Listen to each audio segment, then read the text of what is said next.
1947ರಲ್ಲಿ ಧರ್ಮದ ಆಧಾರದ ಮೇಲೆ ಭಾರತ ಮತ್ತು ಪಾಕಿಸ್ತಾನಗಳು ಇಬ್ಬಾಗಗೊಂಡಿದ್ದವು.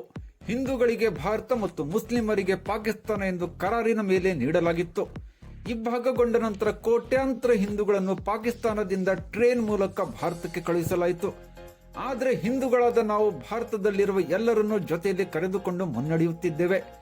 ಹೀಗಿರುವಾಗಲೂ ಭಾರತದಲ್ಲಿ ಪಾಕಿಸ್ತಾನದ ಪರವಾಗಿ ಮಾತನಾಡುವರು, ಪಾಕಿಸ್ತಾನ ಕ್ರಿಕೆಟ್ ಪಂದ್ಯ ಗೆದ್ದಾಗ ಪಟಾಕಿ ಹೊಡೆಯುವವರು, ಪಾಕಿಸ್ತಾನದ ಪರವಾಗಿ ಮಾತನಾಡುವ ರಾಜಕಾರಣಿಗಳು ಇದೆಲ್ಲವನ್ನು ತಿಳಿದುಕೊಳ್ಳಬೇಕಾಗಿದೆ. ಪಾಕಿಸ್ತಾನದಲ್ಲಿರುವ ಭಯೋತ್ಪಾದಕರಿಗೆ ಬಾಂಬ್ ಹಾಕುವ ಮೊದಲು ಇವರ ಮೇಲೆ ಬಾಂಬ್ ಹಾಕಿದರೆ ಉತ್ತಮವಾಗಿರುತ್ತಿತ್ತು, ನಂತರ ಭಯೋತ್ಪಾದಕರ ಮೇಲೆ ಹಾಕಬೇಕಿತ್ತು ಎಂದು ಮಾಜಿ ಶಾಸಕ ಬಿಜೆಪಿ ಮುಖಂಡ ಸುನಿಲ್ ಹೆಗಡೆ ಅವರು ಖಾರವಾಗಿ ಹೇಳಿದರು. ಒಂದು ಪಾಕಿಸ್ತಾನದವರು ಇಲ್ಲಿ ಬಾಂಬ್ ಬಂದು ಬಿದ್ರೆ ನಿಮ್ ರಸ್ತೆನೂ ಇಲ್ಲ, ಬಾಂಬು ಇಲ್ಲ, ಏನೂ ಇಲ್ಲ. ಅದನ್ನೇ ರಕ್ಷಣೆ ಮಾಡಾಕ್ತಾರೆ ಅವರು ಅಲ್ಲಿ ಕುಂತು ಸೈನಿಕರು. ಅದನ್ನು ಗೌರವ ಕೊಡುವಂತ ಕೆಲಸ ಪುರ್ಸತ್ತಿಲ್ಲ ಅಂತಿದ್ರೆ ನಮ್ಗೆ ಸಾರ್ವಜನಿಕರಿಗೆ ನಮ್ಮಷ್ಟು ಕೃತಜ್ಞ ಜನ ಯಾರೂ ಇಲ್ಲ ಅಂತ ನಾವು ತಿಳ್ಕೋಬೇಕಾಗಿದೆ. ಇವತ್ತು ಪಾಕಿಸ್ತಾನ ಆ ದೇಶ ಆಗಿದ್ದೇ ಧರ್ಮದ ಆಧಾರದ ಮೇಲೆ. ಯಾರು ಇದಕ್ಕೆ ಬೇಸರ ಮಾಡ್ಕೊಳ್ಳುವಂತ ಅವಶ್ಯಕತೆ ಇಲ್ಲ. ಯಾಕಂದ್ರೆ 47ರಲ್ಲಿ ಬ್ರಿಟಿಷರು ಕೂಡ ಅಗ್ರಿಮೆಂಟ್ ಆದಾಗ ಮುಸ್ಲಿಮರಿಗಾಗೇ ದೇಶ ಅಂತೇಳಿ ಪಾಕಿಸ್ತಾನ ತಗೊಂಡವರು ಪಾಕಿಸ್ತಾನದವರು, ಹಿಂದೂಗಳಿಗೆ ಅಂತ ಬಿಟ್ಟುಕೊಟ್ಟಿದ್ದ ದೇಶ ಭಾರತ ದೇಶ. ಅಗ್ರಿಮೆಂಟ್ ಪ್ರಕಾರ ಇಲ್ಲಿ ಇದ್ದವ್ರು ಅಲ್ಲಿ ಹೋಗ್ಬೇಕು, ಅಲ್ಲಿ ಇದ್ದವ್ರು ಇಲ್ಲಿ ಬರ್ಬೇಕು. ಕೋಟ್ಯಾಂತರ ಹಿಂದೂಗಳು, SC/STಗಳು, ಕ್ರಿಶ್ಚಿಯನ್ರು, ಬುದ್ಧರು, ಜೈನರು ಒಂದು ಟ್ರೈನಲ್ಲಿ ಹಾಕಿ ಪಾಕಿಸ್ತಾನದಿಂದ ಇಲ್ಲಿ ಕಳಿಸಿದ್ರು. ನಾವು ಇಲ್ಲಿ ಇದ್ದಂಥವ್ರಿಗೆಲ್ಲ ನಮ್ಮ ಜೊತೆ ತಗೊಂಡು ಹೋಗ್ತಾ ಇದ್ದೇವೆ. ಅಂತದಿದ್ರೂ ಸಹ ಆ ಪಾಕಿಸ್ತಾನದ ಉಗ್ರಗಾಮಿಗಳು ಪೆಹಲ್ಗಾಮ್ ಒಳಗೆ ಬಂದು ಗುಂಡು ಹಾಕ್ತಾರೆ, ಗುಂಡು ಹೊಡಿತಾರೆ, ಸತ್ರು. ಅದು ತಪ್ಪೇ, ಅದ್ರ ಬಗ್ಗೆ ನಾವು ವಿಚಾರ ಮಾಡುವ. ಅದು ನಿಂದ ಜಾತಿ ಯಾವುದು ಅಂತ ಕೇಳ್ತಾರೆ. ನಿಮ್ ಕಲಮಾ ಓದ್ಲಿಕ್ಕೆ ಬರ್ತದೆ ಅಂತ ಕೇಳ್ತಾರೆ. ಜಾತಿ ಕೇಳಿ ಅಷ್ಟಕ್ಕೆ ನಿಲ್ಲಿಲ್ಲ. ಅವನ ಹೆಂಡತಿ, ಅವನ ತಂಗಿ, ಇವ್ರ ಮುಂದೆ ಪ್ಯಾಂಟ್ ಅನ್ನ ಬಿಚ್ಚಿ ನೋಡ್ತಾರೆ. ಅದ್ರ ನಂತರ ಅವನ್ ಗುಂಡು ಹೊಡಿತಾರೆ. ಅದ್ರ ಉದ್ದೇಶ ಏನು? ಪಾಕಿಸ್ತಾನದ ಉದ್ದೇಶ ಏನು?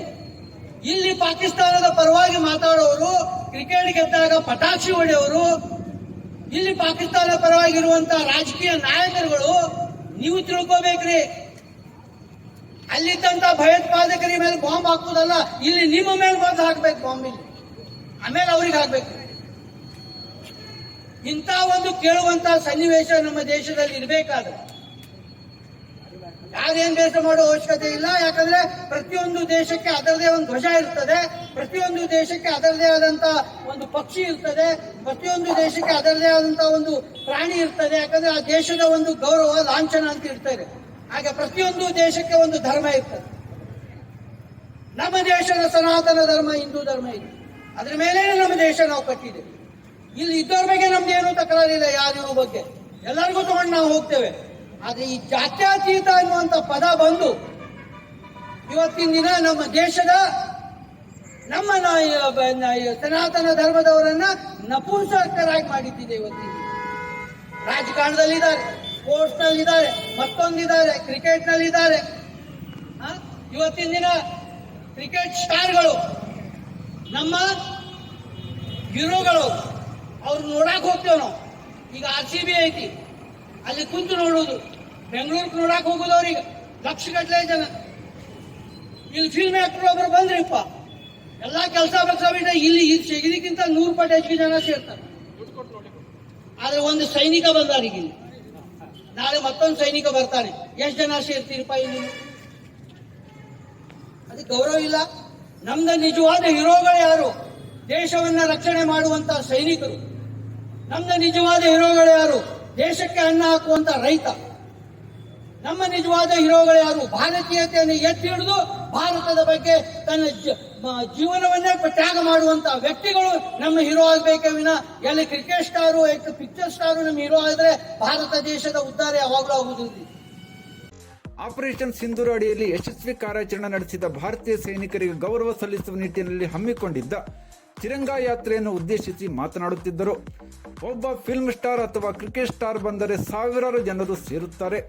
ಈ ಯಾತ್ರೆಯಲ್ಲಿ ಸೈನಿಕರು ಇದ್ದಾರೆ, ಆದರೆ ಸೇರಿರುವ ಜನರು 100 ಮಾತ್ರ. ಸೈನಿಕರು, ರೈತರು ಮತ್ತು ಭಾರತದ ಪರವಾಗಿ ಅಭಿಮಾನ ಇಟ್ಟುಕೊಂಡಿರುವ ಜನರು ನಮ್ಮ ನಿಜವಾದ ಹೀರೋಗಳಾಗಿದ್ದಾರೆ.